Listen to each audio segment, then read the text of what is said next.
Hi everyone. So in the last video we had studied about order of reaction, and in this video we are going to discuss about integrated rate law expression for zero order reaction. ठीक है. So what basically integrated rate law expression is?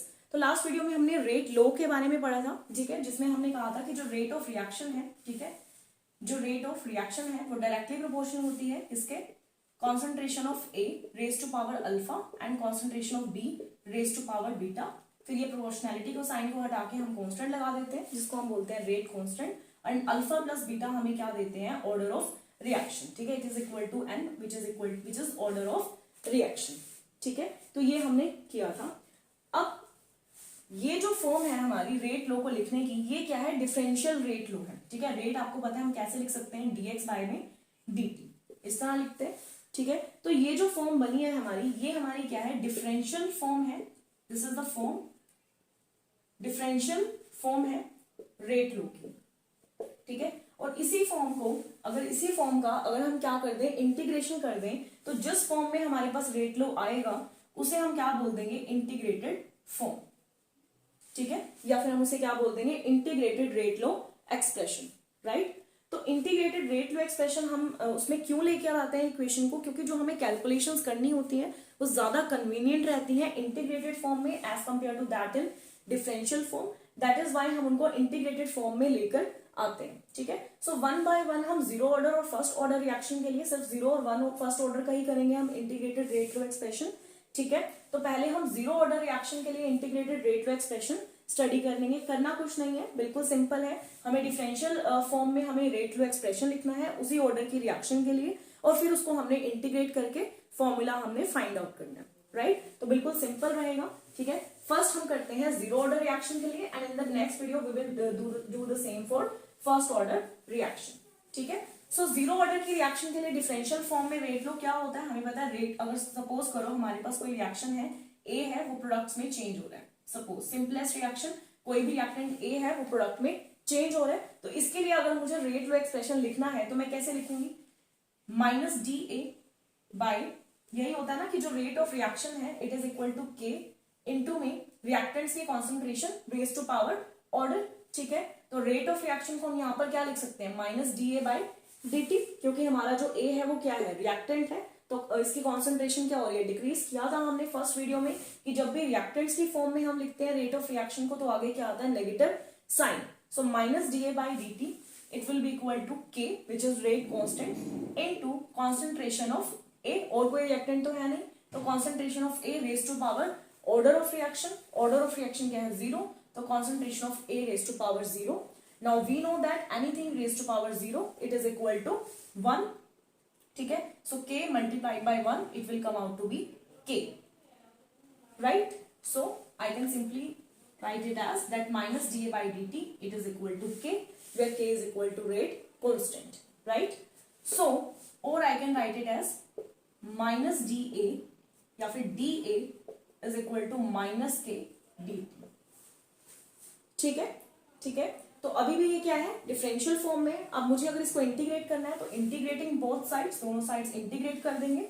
ठीक है, D A का integration क्या हो जाएगा, ए, minus के का इंटीग्रेशन माइनस डी टी है तो माइनस के टी, माइनस के एज इट इज रहेगा, डी क्योंकि ये कांस्टेंट है इसको बाहर ले जाएंगे, माइनस के एज इट इज रहेगा. ठीक है, डी टी का इंटीग्रेशन क्या हो जाएगा, टी प्लस क्या आ जाएगा, constant of integration, let us suppose I. So k a is equal to minus k t plus I. So this is the integrated form. ठीक है, अब इसको थोड़ा सा और सिंप्लीफाई करते हैं. ठीक है, सबसे पहले I की वैल्यू फाइंड आउट कर लेते हैं. सिंपल प्रोसीजर जो हमारा रहता है, सपोज करो जो time t is equal to zero है. ठीक है, ये t क्या है, dx डी ए बाय में dt, change in concentration of a पर यूनिट टाइम. तो जब time t is equal to zero है, मतलब जब रिएक्शन स्टार्ट नहीं हुई अभी, तो सपोज करो जो कॉन्सेंट्रेशन ऑफ a है वो क्या है, a नोट. राइट, तो we can put it here, time t is equal to zero, minus k multiplied by zero क्या हो जाएगा, जीरो, जीरो प्लस i यहाँ पर क्या आ जाएगा, i, और a क्या हो जाएगा, concentration a naught. Right, so i is equal to a naught. इसको हम पुट कर देंगे इस रिएक्शन में, तो हमारे पास क्या आ जाएगा, a is equal to minus के T plus a naught. Right, ठीक है इतना. So this is the integrated form. इसको और ज्यादा सिंप्लीफाई कर लो, रेट कांस्टेंट की फॉर्म में कर लो. रेट कांस्टेंट की वैल्यू फाइंड आउट कर लेते हैं. ठीक है, यहाँ पर कॉन्सेंट्रेशन ऑफ ए है. ठीक है, तो इसको हम कैसे लिख सकते हैं, माइनस के t, it is equal to concentration of A minus concentration of A naught. ठीक है, इस नेगेटिव साइन को यहां से अगर हम हटा दें तो यहां पर क्या हो जाएगा, ए नोट माइनस ए. ठीक है, और k is equal to 1/t concentration of A naught. K is equal to 1/t concentration of A naught minus concentration of A. Right? So this is the rate law, integrated rate law expression for zero order reaction.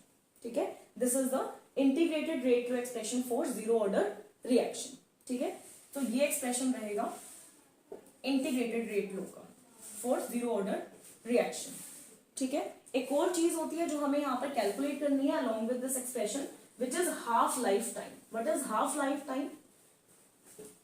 Half life time क्या होता है, half life time का मतलब होता है कि वो time जिसमें हाफ ऑफ रिएक्शन कंप्लीट हो गई है या हाफ ऑफ द रिएक्टेंट्स ने क्या कर लिया है, रिएक्ट कर लिया है. For example half life time को मैं किससे डिनोट करूं, T1/2 पे. तो इस टाइम पे अगर इनिशियल कॉन्सेंट्रेशन हमारी क्या थी, ए नोट थी, तो T1/2 जब हाफ लाइफ टाइम ओवर हो जाएगा तो कॉन्सेंट्रेशन क्या हो जाएगी, ए नोट डिवाइड बाय 2.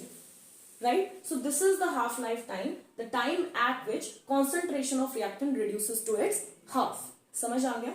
ठीक है, the time in which the concentration, the initial concentration of reactants reduces to half of its value. ठीक है, तो यही चीज बस हम यहाँ पर पुट करेंगे तो T1/2 की वैल्यू हमारे पास आ जाएगी. इसी एक्सप्रेशन में टाइम को हम क्या पुट कर देंगे, T1/2 एंड कॉन्सेंट्रेशन ऑफ ए क्या हो जाएगी, A naught divide by 2. Right, A naught minus A naught by 2 will be come out to be equal to a note divide by 2. So k is equal to, or we can take it as T1/2, it is equal to 1/k.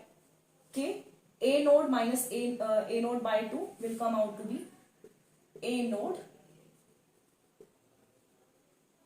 divide by 2. Right? So